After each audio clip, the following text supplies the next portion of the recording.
Welcome to another episode of this podcast I'm doing called Cans of Corn. Today we have, oh man, am I live? We might be live. Today we have Varn on. If we're live, we are Hello. live. Hi Varn, let me Hi. get you on the screen. There we go. Hello. So, you want to introduce yourself? Yeah, I guess I'm ostensibly a writer, although I haven't finished any of the books I've been commissioned to do, and my publisher should probably be more mad about that. I am a podcaster. I've been a podcaster now for about 15 years, which is way too long to have been podcasting. And although I do my own show now, which has only been around for about 5. Um, Tell I people used about it. Yeah. I do Varn blog, which is its own special sort of nightmare in a lot of ways. And that is something I started when I left Zero Books in 2021 over one of the many dumb fights I had with Douglas Lane. Although the reason why I left, honestly, was also because I was afraid that they were about to get bought out by Watson Publishing, which they did. Um, for people who you don't know, people who don't know about the situation with that. The Tariq Goddard and Repeater books, and I think Tariq has left Repeater and doesn't have anything to do with Zero now either. Who was one of the founders of Zero back in Zero 1.0 with Mark Fisher and Alex Nivens. He and a minority stakeholder and John Hunt Publishing, which was another occult publishing house called Watkins Publishing, that bought out Zero to return their catalogs together. I think in 2022, we knew it was a possibility. I think as early as 2019, and the way it was handled was pretty. Lots of recriminations and this, that, and the other, and I just didn't want to have anything to do with it. At one point, a staff member from Repeater reached out to me to ask if I would come in and like replace Doug Lane in the transition period, and I said no because I don't know, that just didn't seem appealing to me in any way, form, or fashion. So there you go. There you go. That's when I met Doug Lane and started to work with him on all the sublation stuff. It's pretty much after he left Zero Books. So I just hit him up and was like, dude, you need some help? I see you want to do some podcasting or whatever. Kind of liked his stuff. And that's how we get into it. How we got into it. And also how we get into it. I mean, that's what I loved about working with him. We had some really decent critics, some good people. We had some Alfie Brown. Shout out to Alfie Brown, Norman Finkelstein. Some interesting people. I got to read the books before we published them. That was nice. Was totally into this stuff. Kind of essentially immanent critique, right? That's Mm-hmm. how I understood our work. And then there was this sloganeering with, I don't know, critiquing the left from the left. And that's possibly on point as well. When you think about the left, and they thought a lot about the left, and I'm kind of done about thinking about the left. So at some point, you get to the point that you ask. At least I got to the point that I asked myself: Is immanent critique really that what we're doing, or are we actually contributing now to a reproduction of the relations of capitalism, exploitation, domination, and that's where I landed. Um, the rest is probably speculation, but I did some honest quality control, and what can I say? Um, Survived. well, it's hard for me to really talk about this without sounding super critical, but I'm just going to risk sounding super critical for your audience. I don't know how much of your audience overlaps with mine or where it's primarily located, but although I'll be sending this out to my audience to tell them that you exist, so there's that. Good. Um, but one of the things I would say is the left critique of the left, and particularly the sloganeering kind that Platypus Affiliated Society engages in. And now that Doug is part of the committee for a Socialist Party in America, which is an explicit project of that is separate from but tied to the same leaders of Platypus Affiliated Society, I think has existed since 2016. Um, there's a couple of things to like deal with in that. One is sublation is a business. It is not a party press. That's actually something that's interesting about it. Um, it came out of the, Doug Lane being let go from Zero Books, where he was never the owner, despite what a lot of people thought. He was the publisher, which was a contract position. He wasn't even a employee of John Hunt Publishing, who owns the Zero Imprint, or did at the time. I said now Watkins owns it, but and I always thought the idea of mixing a politics and a business led to being bad at both.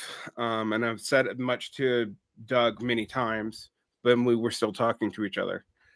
But the left is dead long lived. The left has always seemed to me to be based on this somewhat idealist reading of the virtues of the French Revolution and of the Revolution, aka the bourgeois revolution. And they refer to it as the revolution. There's only one for them. And I do think that it's highly dependent on a lot of mystification about what bourgeois revolutions are, even though I do think they're more radical than a lot of people have in like left academia in the last few years. The issue that I get with sublation though is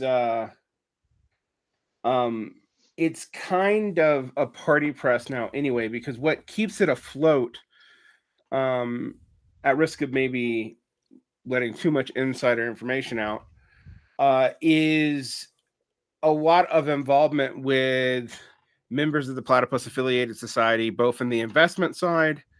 That's 2 out of 3 of their primary investors come out of our Platypus Affiliated in some way. And then on the labor side, so most of the people who work for Sublation have some tie to the Platypus Affiliate Society now. Now, it did not start that way. It started with some overlap between Platypus and staff, but later on it became solely that. Gene Bajelon, who worked with us over at Zero 2.0, left. I was never fully employed by them. I did one contract for peace work for them once over at Sublation. So I was willing to take money for podcasts. And the last two appearances I did on their podcast were for free. This is going to be awfully boring. People don't care about the business dynamics of publishing, but one of the reasons why party presses usually stay in business, and even if they become something more than that, Haymarket Books was the party press of the U.S. branch of the UK SWP, or kind of. They were fully separate by the aughts, and it doesn't exist anymore. The International Socialist Organization. Now it is more or less a press that is independent, but largely tied to the DSA. Verso was tied to New Left Books, which was tied to New Left Review, which was part of the New Left movements in Britain. And then many of the other famous presses on the left were explicitly party presses. Zero and Repeater both were interesting in that they came out of a vanity occult press model, believe it or not. So they were not pay to play presses, but they were presses that were built on pay to play models that specialized in occult books. If people who don't know this, occult books often have contracts where you put up some of the money yourself up front and then will get paid back later if the book is profitable. And it's not quite self-publishing, but this has been the occult model of publishing for a long time. Zero did not do that for most of its period. I think it did do it early on, but they quit doing it pretty quickly. But it was built on that publication model. So you had contractors who did not work for the press read at a per piece fee. It was £10 per book review. And then you had a publisher who had a more stable contract. It was still less than $30,000 though. And one of the reasons why the podcast became such an important part of it, initially it was to promote the books released by the press, although later on it didn't really stay that. It was because the Patreon was more profitable than the book part of Zero for a while. So the Patreon attached to the press actually,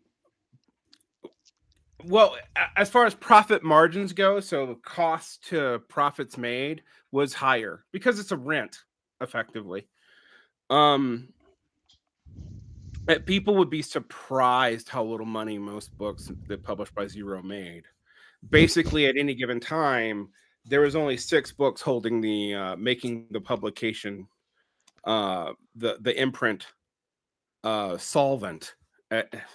So party presses tend to be good because even if you're a small sectarian party, let's say you only got 500 to 1,000 people, you have a captive audience of 500 to 1,000, and if you can sell 1,000, you for most nonprofits, mid-range presses, you've actually at least paid for the cost of printing the book. Now, one of the funny things is with Sublation, is I just happen to know this, like, Sublation actually lost money on the book that it sold the most of, and that was the Finkelstein book. Because they refused to tell Finkelstein he needed to edit it down. And they also added some printing touches at Finkelstein's request that increased the price of the print book. And they basically, I think, broke even or lost money on the entire run. And I was like, okay, you know, this is a problem. Now, one of the things I remember arguing with Doug about is I told Doug, like, why do you even want to do a press? You can just do a podcast. Like, the podcast has low overhead. You might have to pay for a staff of 1 or 2 people. But you don't have to figure out how to warehouse. You don't have to get your production line in order. And it's you know, you don't even really have to run it as an LLC, to be completely frank. A limited liability corporation, guys, if you don't know what that is. And so but they really thought they needed the press part for legitimacy. And when that was brought up, it seems like that was where your maybe your issue came to be, because the sloganeering about the imminent critique of the left from the left, I do think that is important. I used to believe in it myself. But one thing it does is, as a politics, it means that your politics is always responding to someone else's. And I remember telling, one of the fights Doug and I had when we were still talking was, why are you letting anti-progressivism, or the bad trends on basically the Twitter left? I mean, I'm not even talking about the left outside of that. Twitter Drive your left. politics. What's the point in that? You're just responding to them. You don't have your own politics when you do that all the time. You're literally letting someone else drive your conversation. And so there is a limit to that kind of imminent critique, in the sense that you don't have your own agenda and you can't really develop it independently. And while I do think there is truth to the fact Marxism was developed as an imminent critique of the left, of the socialist left, from a socialist, I also don't think that if you actually look at what Marx did, not what he wrote, that his actual politics were that simple. He participated in the workers' movement. He even, occasionally would form allies with people he was vicious to in print. And I think that tells you a lot about the limits of trying to do politics from that imminent critique. But that's just me. True. The lack of a positive and a negative. And that's what this is, right? When you do negation, you don't really have, I mean, at least on the level of appearance at first, there's this utter lag.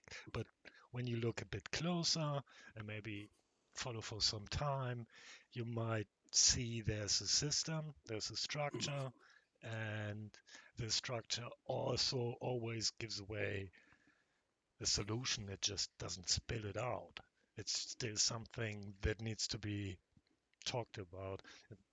I don't feel that is exactly that problem when you really seem to focus on I don't know, details and forms and make it palpable, like power and domination and capital just palpable, and just expect people to take it as natural conditions and whatnot. Then you got a whole different problem. Then you're actually not even doing what you're supposed to do, what you're allegedly doing. You're not doing eminent critique. You're producing a pile of whatever that is. But I sense a lot of fear. It's not the only production. There's a lot going on in Trump's America, man.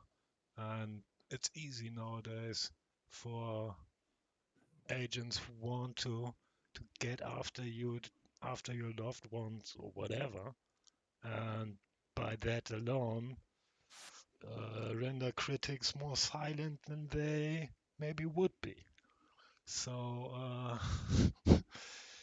I I don't know. I got a sense of something foreboding in all this, and doesn't really test so well, you know. Agreed. It's dark. Yeah, I think so for people who don't, I mean, this is, I guess, deep lore. It's sort of the reason why there was a hard break from my point of view between me and Sublation and Platypus Affiliated Society is that I thought they were letting their critique of the Democrats lead to them being completely blind to the imminent contradictions of the right in America. Yeah. To the point of basically doing apologetics for them, frankly. And I would say that, oh yeah, well, that's easy to do when you're dealing with annoying people on a college campus, or in Portland, but Looks when good you on are Twitter. Yeah, Yeah. it looks great on Twitter, right? But when you were actually dealing with things in on the ground in the red state, you know, yeah, I got into a fight actually with one of Doug Lane's a fight so bad that I actually refund. He was on my Patreon. I actually gave him 4 months of his money back and told him never to reach out to me again. That's how mad I got.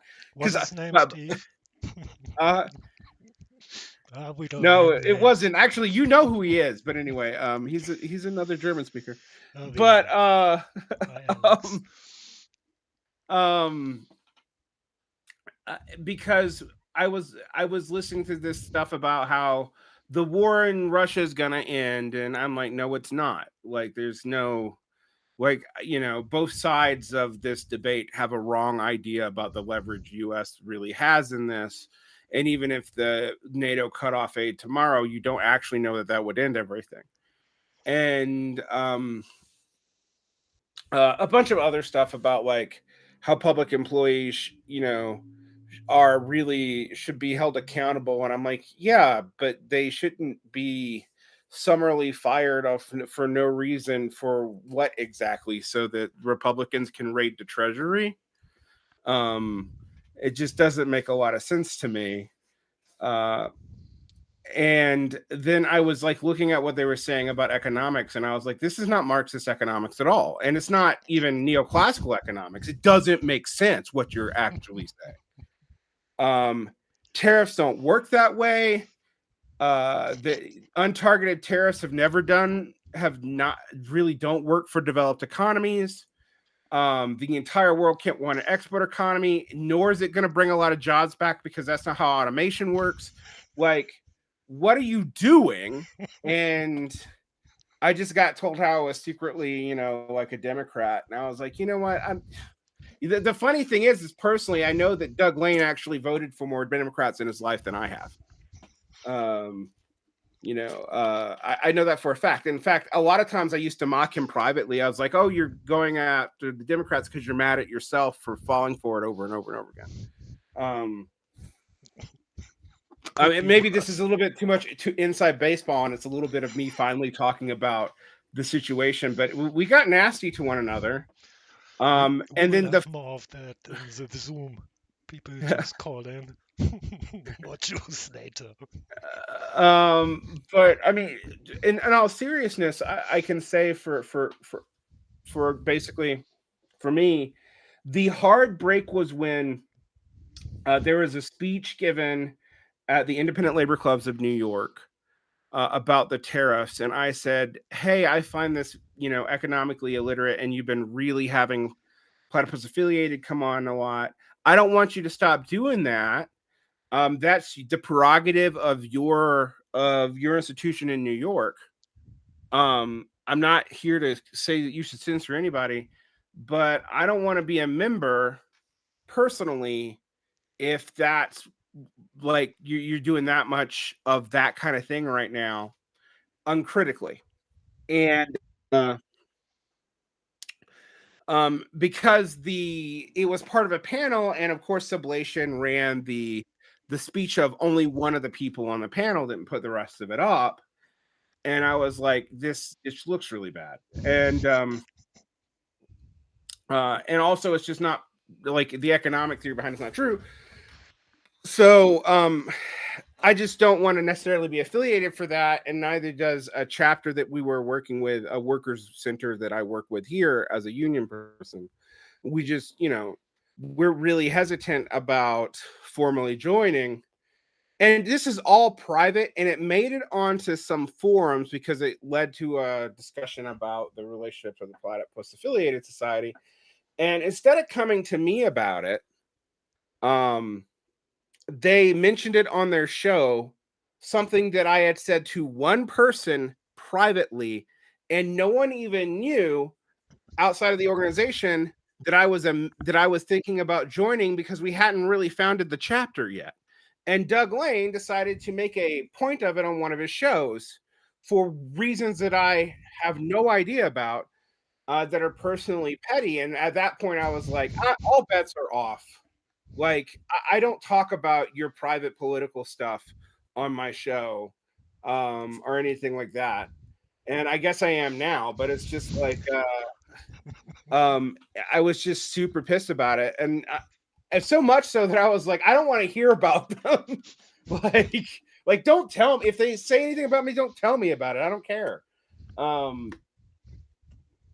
but I've been kind of just shocked at some things that they have ignored, about the current situation. Oh yeah. Um, Oh yeah. um, because one thing I told them, and I told them, like, even I told Doug Lane this way back. I'm like, you seem to think that Democrats are the only people who are using their relationship to the tech overlords to, like, censor people. But I hate to tell you, not only are the Democrats not the only people doing it, they're not even doing it the most. And historically speaking, the right has censored people more than the left. When they talk about free speech, they are lying. There you go. Like, and he just started reciting Matt Taibbi to me.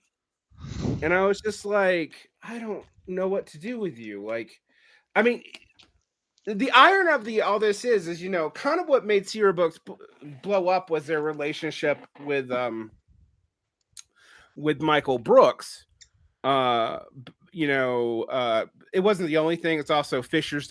I'm going to be morbid, but Mark Fisher's death actually floated the press for about 2 years, because Fisher's books started selling massively after he died. And also, to sound really morbid, that also happened with Michael Brooks. When Michael Brooks' book was not selling very much, Michael Brooks died. His books were actually keeping zero pretty solvent for about a year and a half. Which is that's not me saying anything to disparage the character of anyone involved. That's just the morbid way that the printing industry works. And the art market. Same with artists, Yeah, man. You gotta die. yeah.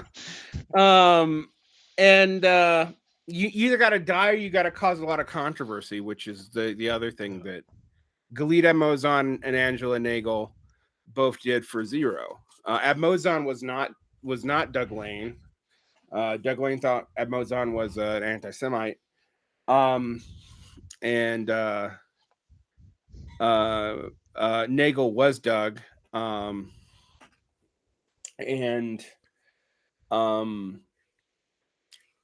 it was very strange how all that went down.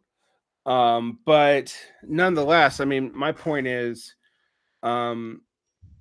people would talk about what Zero was publishing, but they were really only talking about like 3 or 4 books.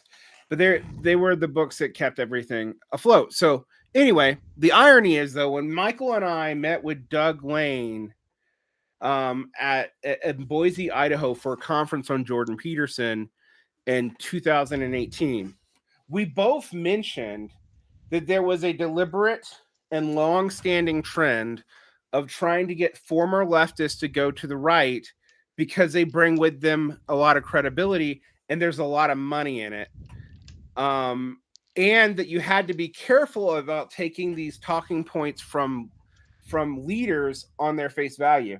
I've had conservatives on my show, right? There's been at least 3. One came on to talk about Alexander Dugin, and I had Scott Horton, who's a conservative libertarian, come on to talk about the anti-war movement, and I've had one other one. But the thing that I picked for all of them is I either had to think that they really, truly, sincerely believed everything they were saying, and I had evidence from my interactions with them, Mhm. or I had to know that, like, they sincerely cared about something that I cared about that we agreed on, right? And that's been my criterion. I have never, it's never made sense to me to try to, like, win over the working class rank and file by appealing to conservative media figures and intellectuals. And that's what I said to Doug at the time. I'm like, you think these intellectuals are being sincere? I don't know why you'd think that. We were talking about Jordan Peterson and the Jordan Peterson industry at the time. But let's just say you do take it at face value. That's not the same thing as winning over former conservatives. I'm a former conservative. Like I was a paleo conservative. Ironically, and I mean this sincerely, my value system didn't change much when I moved from right to left. I became slightly more, not even cosmopolitan. I became less nationalist and more aware of some implicit biases that I had. But in my hatred of war, that's the same. My hatred of grifting for politics, that's the same. My distrust of certain kinds of invocations of nationalism and national security, that's actually consistent my entire life. And I said, my thing to Doug is like, how you get people like me is just pointing out that we share values already, not that you secretly hold some kind of anti-trans something or something. Because ultimately, that stuff is really important to trans people, but to non-trans people, it kind of doesn't matter. And I don't know why we're making a big deal of it at all. Like, um, you know, like it's such a weird thing to get obsessed with, that talking point, because it's also a talking point that like I don't have to say anything about one way or the other. Like I mean, like, look, I do think I have to say something about it, like in terms of like defending people and their and personal autonomy over your own body, Yeah, but I right? know what you mean. It's not your But I don't struggle. feel like yeah, it really isn't my struggle. And like, if I ate, it's only because I think, you know, because I think it's a struggle that you know it's consistent with my struggles to aid in, Right. and for me to try to be understanding about. But like, trying to make it where like I'm just talking about trans issues and how the left is wrong about it or whatever. Even if I'm not, like, you know, I don't think Doug always took a reactionary stance on this. He got more reactionary in my mind, but like, I was just like, that's, to me, that's like making fun of it. Like, what? That's so minor compared to the issues we need to deal with. Like that, some activists who are highly alienated because they're under political attack say some uncouth things. I'm just not going to lose a lot of sleep over that, because like at the end of the day, that's not what even most trans people are dealing with. And so, you know, I'm picking trans issues. It actually wasn't one of the biggest ones that came up, but like, Yeah, but it's said wrong with me as well. And I know what you mean. It's this weird edgelord bullshit. And that's what you can follow through different topics as well. It was the same with Hamas and Israel, and then he got this Zionist on just to be well, I edgy think about for it. me, I And saw him talking about conspiracies about Charlie Kirk, which I got mad at people pushing out the Mossad conspiracies too. Like personally, because this happened. I literally live 20 minutes away from where this happened. I've been at the exact point where Charlie Kirk was shot more than once. yeah, talk about it, man. That's Um, some. and the more I found out about the kid who's admitted doing it, the more I'm like, that kid was radicalized by a relationship. He was a libertarian until about a year ago.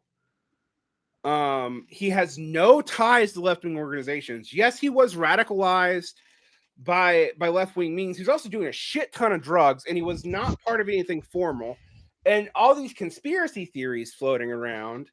Um, I'm like, you're really telling me that Mossad through Discord found a disenfranchised teen who happened to be living with a trans person to our 20 something who happened to be living to the trans person who just also happened to have grown up in southern Utah and been a long range shooter, and you just found that person on Discord to go and do to assassinate Charlie Kirk because Charlie Kirk was nice to Nick Swintes kind of once. Like, what the fuck are you on? But that's not even okay. So that's the more normal version of that. But I saw Doug Lane say, I think Hamas did it. And I was like, I know you're probably trolling, but shut the fuck up. Like, this is not the time for that shit. And also, like, if you don't know what you're talking about, just shut your fucking mouth. So you can see me. I was like livid when I saw him say that. Because I went what's funny is I didn't even go and look that up. Someone showed it to me, and I was like, he's fucking doing what? What? Like, like I'm pretty sure that's a joke, but it's a stupid joke right at this moment in particular. And so awkward. Right. And so it's just like, what's this about? Like, what point are you making? Like, I just don't get it. Like, another one was like all the hemming and hawing about like technical legal definitions that he wasn't even necessarily representing correctly. And I was just like, what are you on? And then Platypus has a long-standing stance on Palestine and Israel about Israel needing to happen to make Palestine a bourgeois subject, which are actually kind of funny in and of itself. Because I'm like, well, but the Palestinians were already starting to have their national bourgeois subjectivity, like in the late 19th century. I don't know what the fuck you're talking about. But yeah. That's what's already going on. I mean, actually, they had a job to protect Palestinians as their occupying force. Where are we with that? I mean, that's all just screaming another thing. We talked about this earlier. Yeah, elite capture. Right.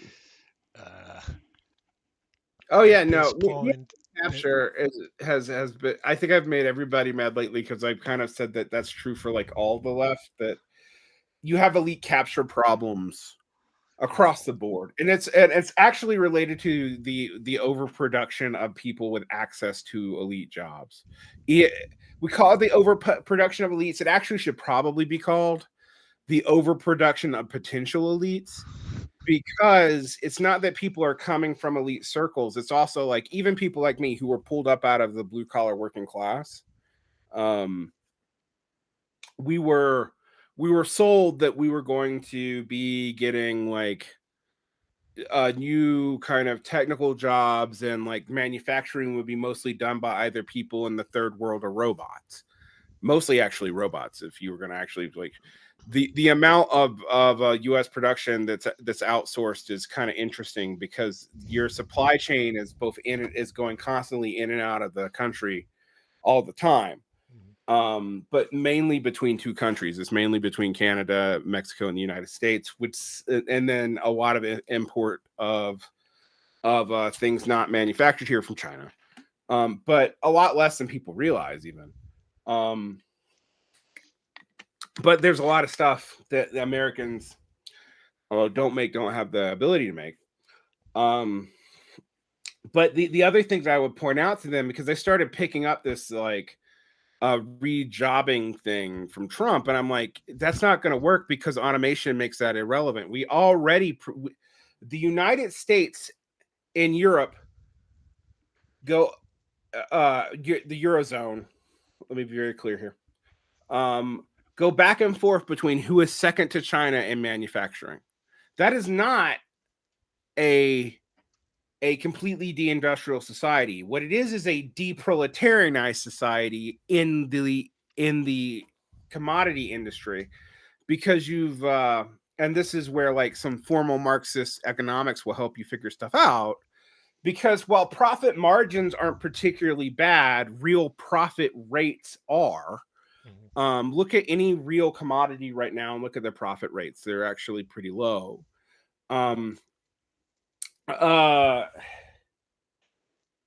So you've seen this shift to profit margins and profits as revenues, which is not really the same thing. But to bring it back to this other point is you have a very high organic rate of fixed capital. So by that, I mean, you've reduced socially necessary labor time through automation really low.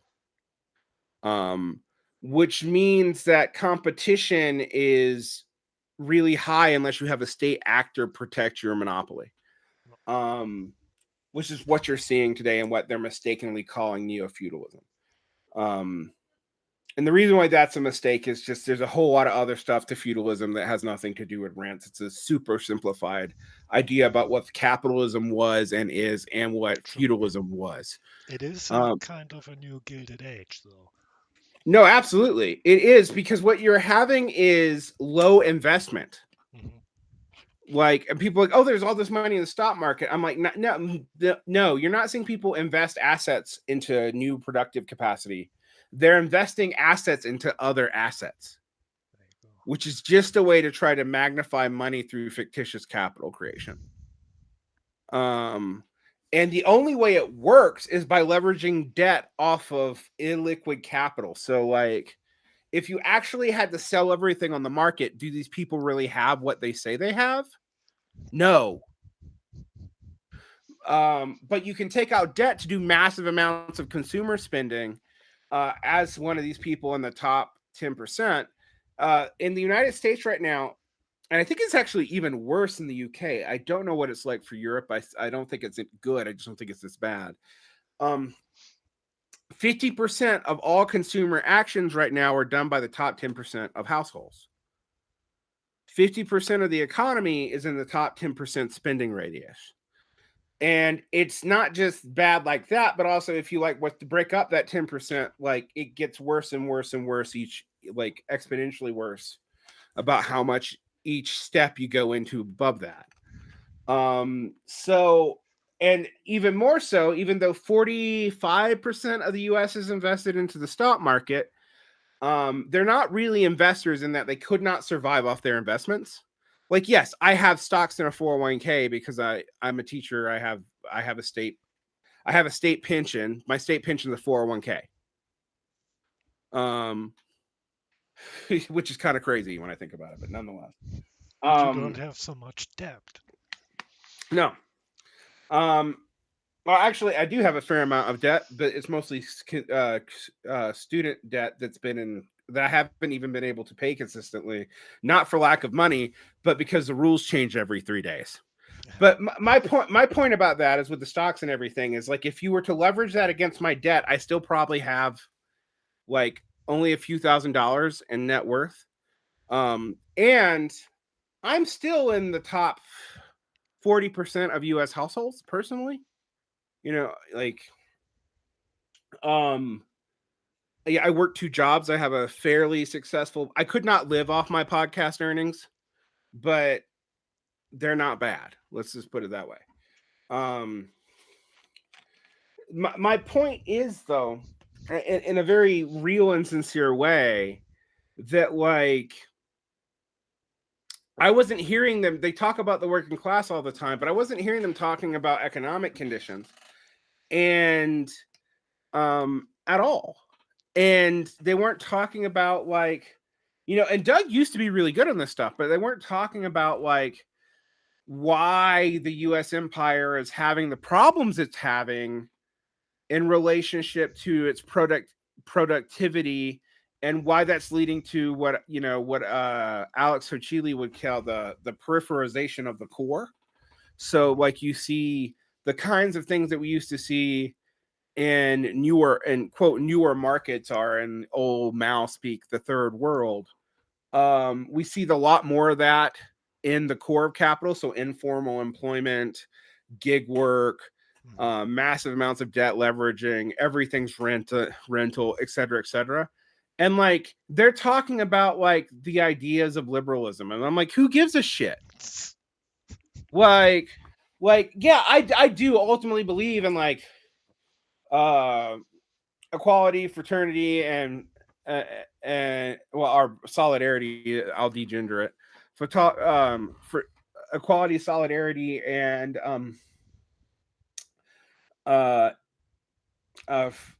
liberty, freedom. I do, but like that all comes out of material conditions that you have to be able to sustain. If you just talk about the values and judge everything about the values, you're not actually explaining anything. in any more of a cohesive way than someone who's just talking about like sin or religious belief. Right. And I was like, well, that's not what we should be doing. And this is completely talking on ideological terms. Um, and I just really got fed up with that way of thinking about all these problems. Um, and I started thinking about the spectacle, right? Like, Guy Debord.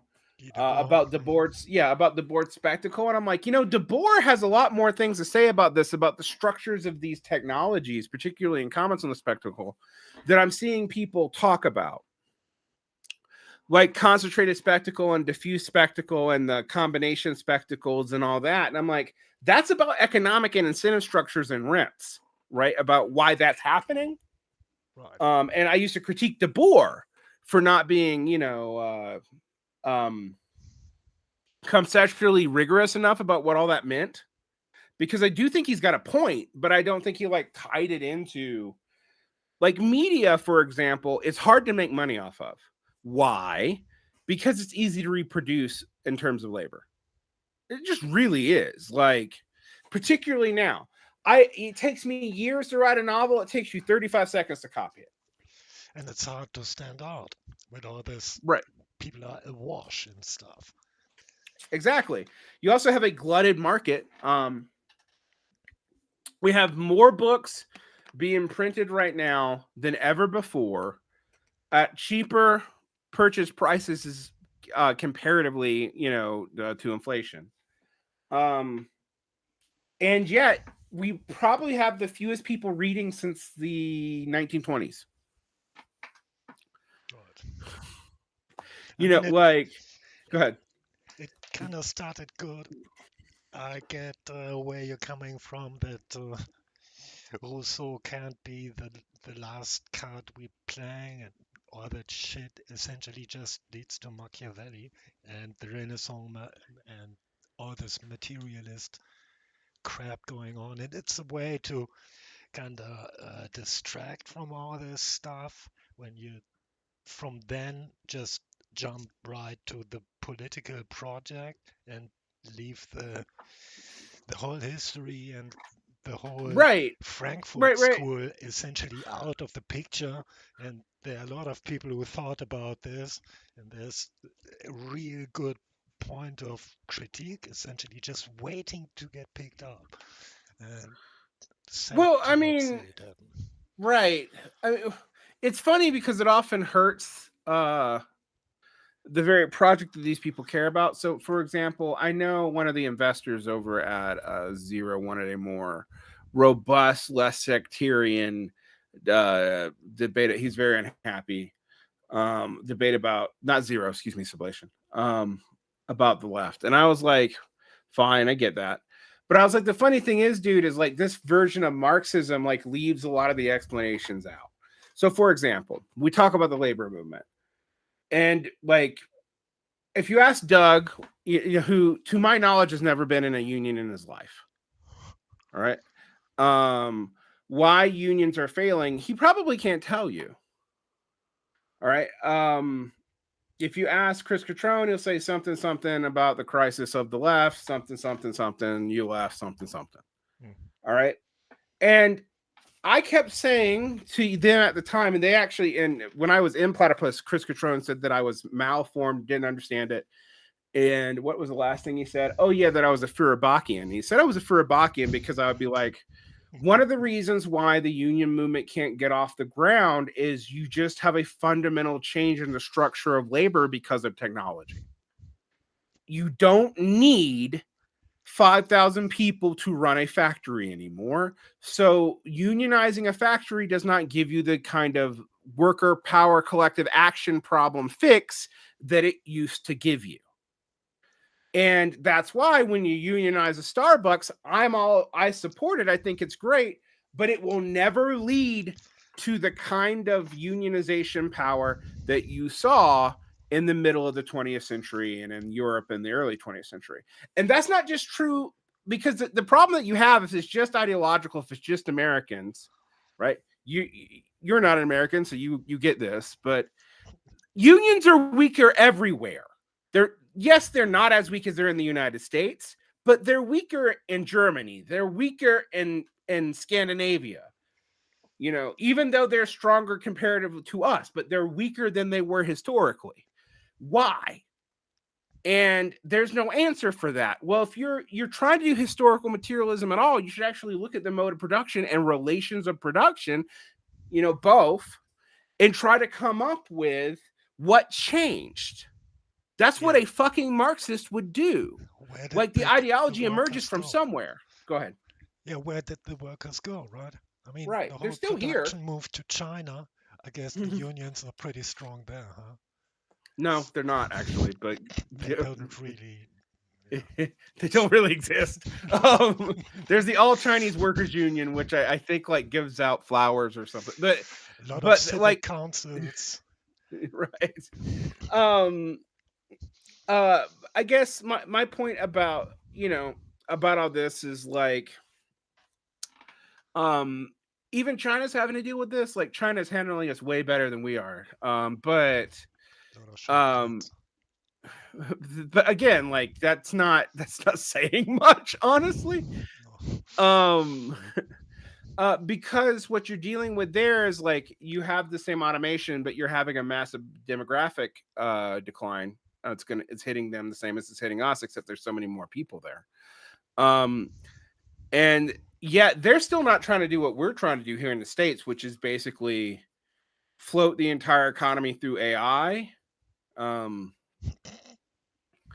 data centers, like, which just won't work. I mean, I will give our European comrades some credit. You guys aren't trying to do this, at least not on the scale that we are.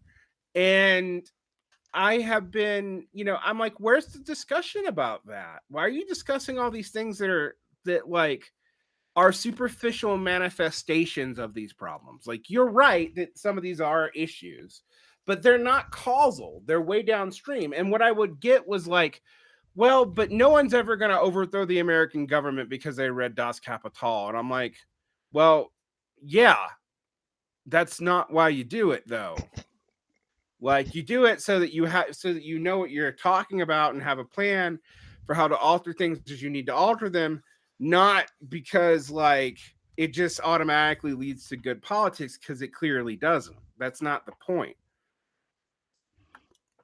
And it just seems like an echo chamber of people just talking to each other in weird. I mean, it's talking past each other. It's just not. It's not super useful to me personally. I don't get it. And I also think it leads them to mischaracterize like a lot, like Josh Hawley sounded really, the Republican legislator out here in the States sounded really good on workers' issues until the big beautiful bill passed. And you know what? I haven't heard hardly anyone mentioning him at all.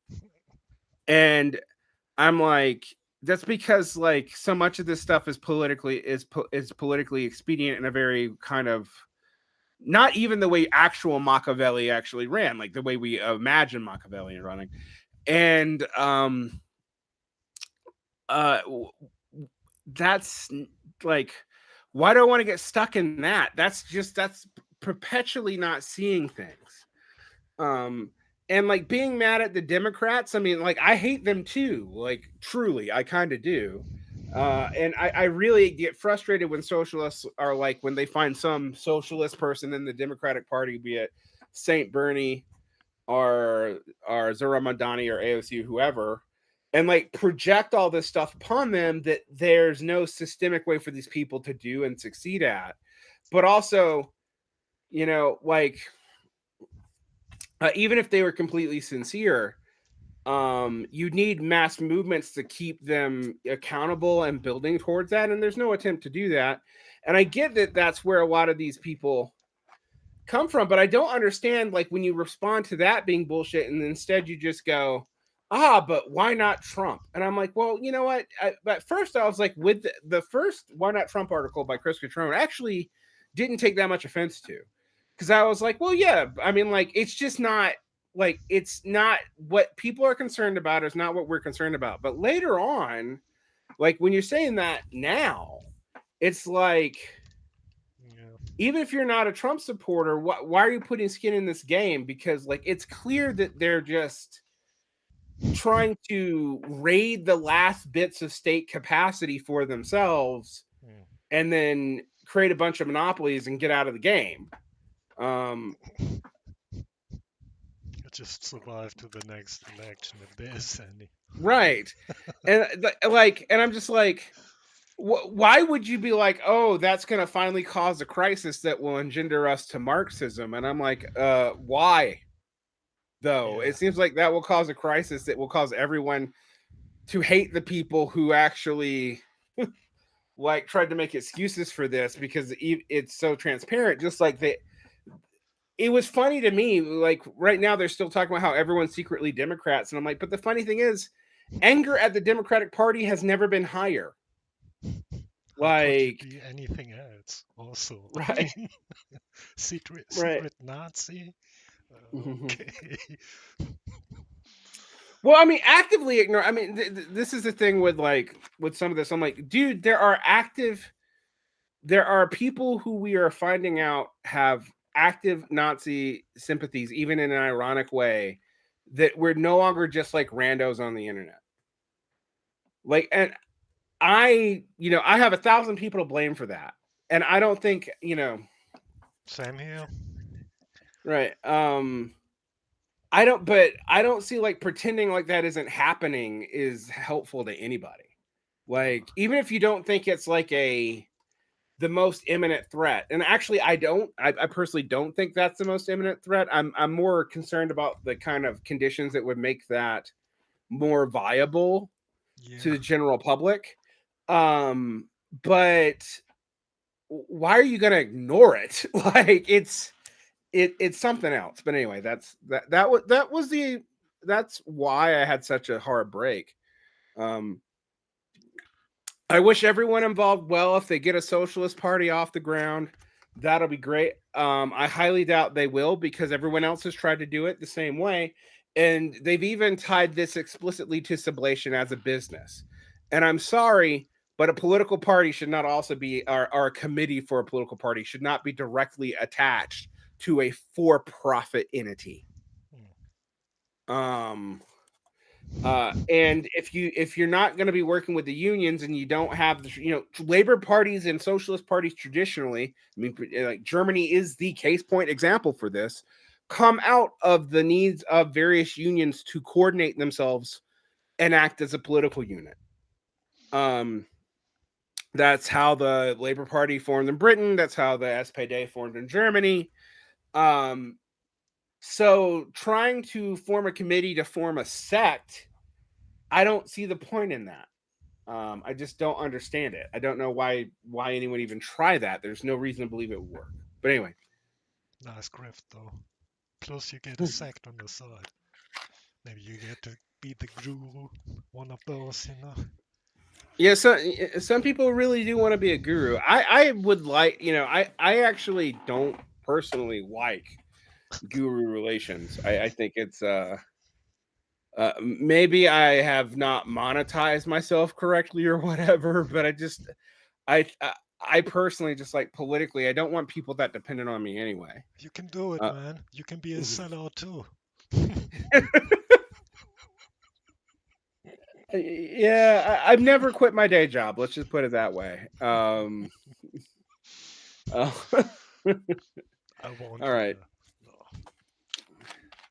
All right, nice note to end on. We went on for an hour. cool. That was pretty dope, man. We should definitely do this again. And also, you're gonna be around for another half an hour or so on the Zoom Yeah, I can be around for another half an hour. That's not a problem. in 15 or something. Yeah, I can do that. I Nice. have to be off by it in an hour for another, because I have to go do another show. But yeah, I can be until then. All right. and see you in a bit. See Bye ya. bye, peeps. Bye.